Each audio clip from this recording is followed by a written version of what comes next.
అంతకుముందు మద్యపాన నిషేధం మీద చేసినటువంటి పోరాటం కానీ, రైతుల పోరాటం కానీ, ఈరోజు 1 కోటి సంతకాలు పేరుగా కానీ 2 కోట్ల సంతకాలు 2 కోట్ల మంది ఈరోజు మన రాష్ట్రంలో దాదాపు సగం మంది వ్యక్తులు బజార్లు పడ్డారు. ఎందుకంటే జగన్మోహన్ రెడ్డి గారు 17 కాలేజీలు తీసుకొచ్చి పేద ప్రజల కోసం, పేద ప్రజల పిల్లలు కూడా ఉచితంగా ఆ వైద్య విద్యని అభ్యసించి వాళ్ళు పల్లెటూరులో పేద ప్రజలకి వాళ్ళు వైద్యం చేయాలనే ఉద్దేశంతో 17 కాలేజీలు ఆయన శాంక్షన్ చేపిస్తే ఈ రోజు మీకు చూసేంత ముందు ప్రతి మంత్రి వెళ్ళటం మాకు ఎక్కడ కాలేజీ కనపడలేదని చెప్పడం, వాళ్ళకి నిజంగా కళ్ళు ఉన్నాయో పోయాయో కూడా మీకే అర్థం కావాలి. ఇకపోతే మీరు ఒకటే గమనించుకోండి, మన పార్టీ 40% ఓటింగ్ మనకు ఉంది. సరే సీట్లు ఎందుకు రాలేదంటే మీ అందరికీ తెలుసు, ఏ విధంగా టీడీపీ కూడా సీట్లు వచ్చినాయో ప్రతి ఒక్కరికి తెలుసు.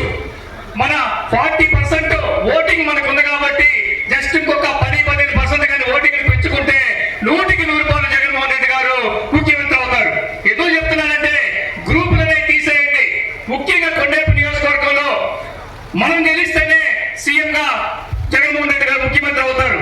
ఎందుకంటే ఇక్కడ ఎవరు ఇప్పుడు మన ఆత్మూరు సురేష్ అన్న గారు ఉన్నారు కాబట్టి అందరం ఒక గ్రూప్ అంటే ఒకటి ఇంకోటి కాకుండా అందరం కూడా ఆయనకి కోఆపరేట్ చేస్తూ రాబోయే రోజుల్లో కొండేపు నియోజకవర్గాన్ని 100కి 100 జగన్మోహన్ రెడ్డి గారికి గెలిచి ఆయన చేతిలో పెట్టాలని చెప్పని మీ అందరినీ కోరుతున్నాం.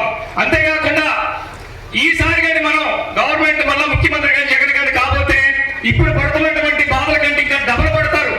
పెద్ద పెద్ద నాయకులు తీసుకెళ్లి అందరూ కూడా మీరు మొత్తం చూస్తారు, పోలీస్ స్టేషన్ లో కనీసం మన ఫోన్లు కూడా ఎత్తడం లేదు.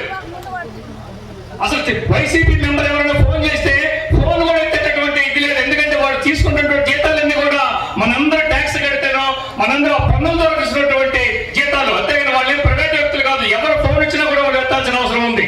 కానీ ఆ పరిస్థితి ఈ రోజు లేదు. ఫోన్లు ఎత్తకపోగా చిన్న ధర్నాలు చేసినా కూడా మనందరి మీద కేసులు పెట్టడం, మన సిగరాకుండా చూసాం. అన్నా నా మీద అందరి మీద A1, A2, A3 కేసులు పెట్టారు. కానీ ఎన్ని కేసులు పెట్టా కూడా మన అధినాయకుడు 16 నెలలు జైల్లో ఉన్నాడు. మీరు ఒకటి గుర్తుపెట్టుకోండి, ధైర్యంగా ఉండండి మీరంతా కూడా. కాబట్టి మీరందరూ రాబోయే రోజుల్లో జగన్మోహన్ రెడ్డి గారిని దృష్టిలో పెట్టుకోండి. ఇక్కడ క్యాండిడేట్ ఏంటి అనేది అసలు ఆలోచించొద్దు. జగన్మోహన్ రెడ్డి గారు ముఖ్యమంత్రి అయితేనే ఈ పార్టీ మనగడ ఉంటుంది.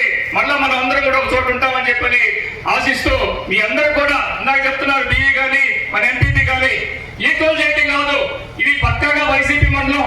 జాగ్రత్తగా చేసుకుంటే డెఫినెట్ గా మెజార్టీ వస్తుంది.